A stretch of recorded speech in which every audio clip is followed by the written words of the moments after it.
In the far north of Scotland, on the UK's most remote inhabited island, is the most remote place you can stay in the country.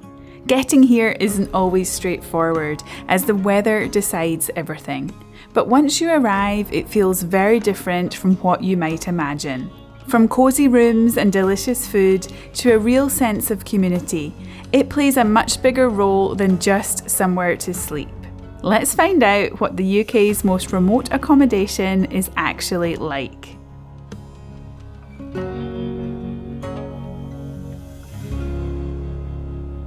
I have made it to Fair Isle, the most remote inhabited island in the UK. I've been staying in this building behind me. This is the Fair Isle Bird Observatory, and it is the most remote accommodation in the UK. I'm going to take you inside, show you around where I've been staying these past few days. If you arrive by ferry here to Fair Isle on the Good Shepherd, which you can see in the distance there out of the water, you will arrive just here, and a short walk up this road is the Bird Observatory. It will take you less than 5 minutes to walk, and I assume they will probably pick you up as well if you have luggage. A lot of people arrive here on Fair Isle via the flight.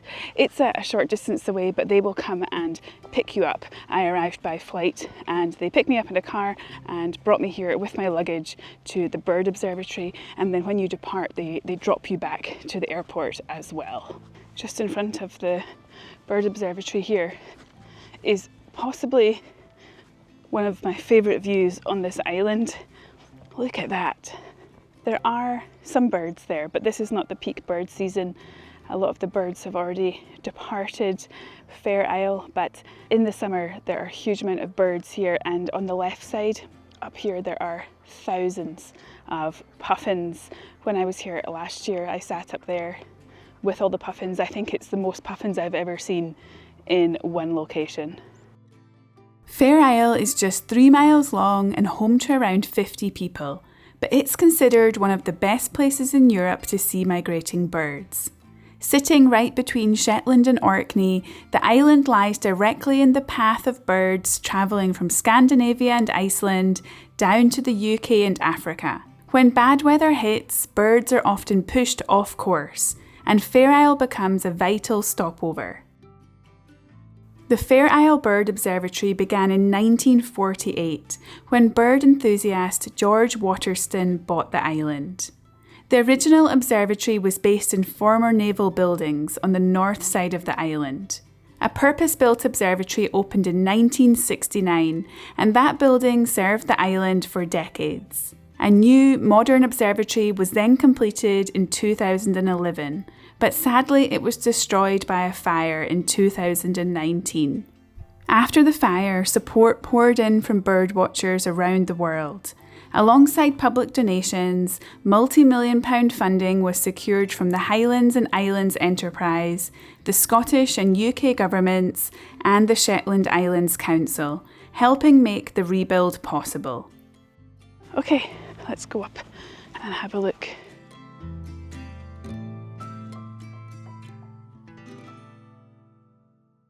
So to enter into the Bird Observatory, this is where you go, so you can go over the cattle grid if you have a vehicle, which most people won't, because if you're a visitor you can't bring vehicles. Or I think you can, but it has to be pre-arranged and the vehicles have to be hoisted onto the ferry. Quite a lot of hassle, I would imagine. But this is the back of the Bird Observatory, and also where the door is to go inside. Oh, there's good smells coming out of the kitchen vents. The food here has actually been 10 out of 10. Very good. Okay, so this here is the main entrance to the Bird Observatory. Kind of makes sense because it's been really windy while I've been here, so if the door is round the front, it would be constantly caught by the wind. So up this back corridor here, there is the ringing room. So this is part of the Bird Observatory, and throughout my stay I've managed to see a few birds being ringed in there. Birds have been recorded and ringed on Fair Isle since 1948, creating one of the longest continuous data sets on bird migration in the world. That long-term data allows scientists to track changes in migration patterns, population numbers, and the impact of climate change over decades. Fair Isle also regularly records rare birds that have been blown off course by storms, helping researchers understand how weather systems influence long-distance movement. To enter into the bird observatory, you need to go through the boot room. So let's go in. This is the boot room, so you're not allowed to wear shoes inside the bird observatory. It's all very nice and new, so you can bring slippers if you come here. I'm so glad I brought slippers. My slippers down there.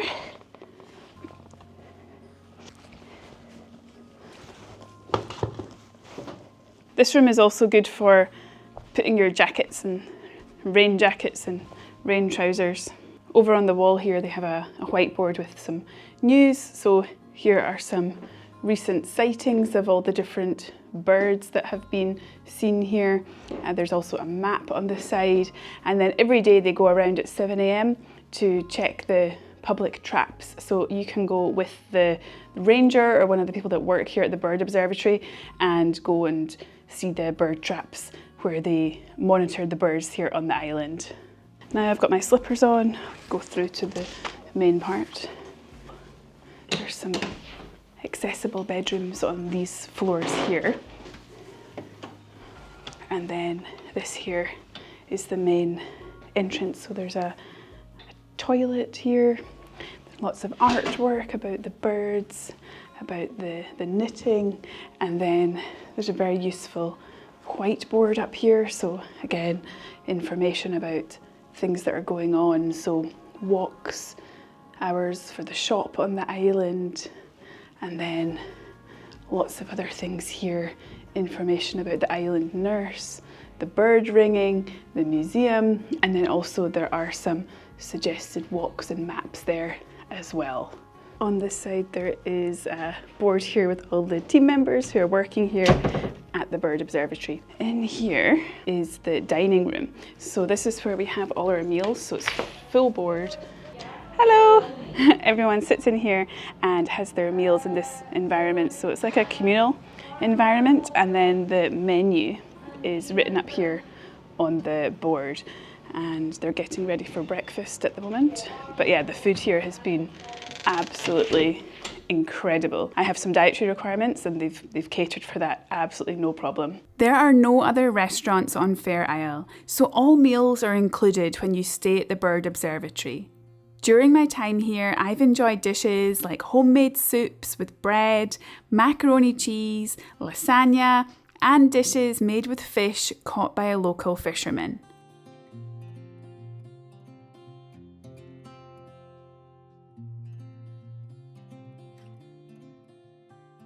Through here is the lounge and bar. So there's another entrance to the dining room. So when it's meal times, they ring the bell here. So there it is in there. They'll ring the bell so you know, and you have to be quite prompt with that. So this here is the main room of the bird observatory. Look at those windows.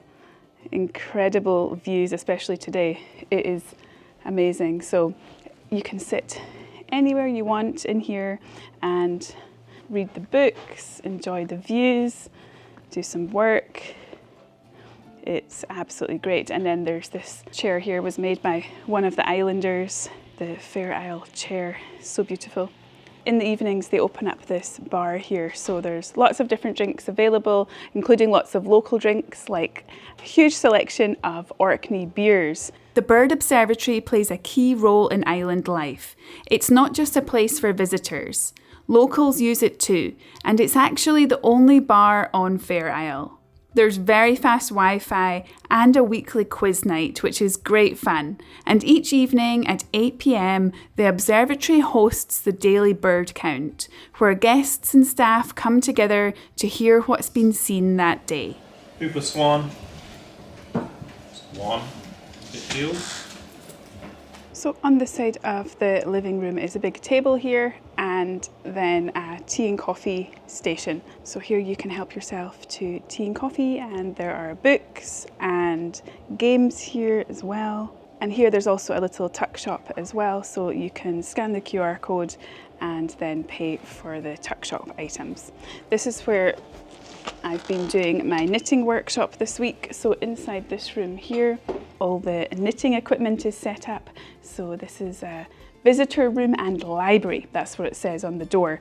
And over there is a beautiful painting that has been done of Fair Isle with lots of birds and that view that we saw outside. The island is also famous for its knitting patterns. You've probably heard of Fair Isle knitwear before. However, you can actually come here to the island and take part in a knitting holiday, which is exactly what I've been doing this week. If you'd like to watch my video about learning how to knit here on Fair Isle, I'll link it in the description below. Let's go up next and see the bedroom. So to access the bedroom, you go up here. So it's all pretty easy to navigate. I'm upstairs. I think through these back areas there's actually staff accommodation as well. So you go up these stairs.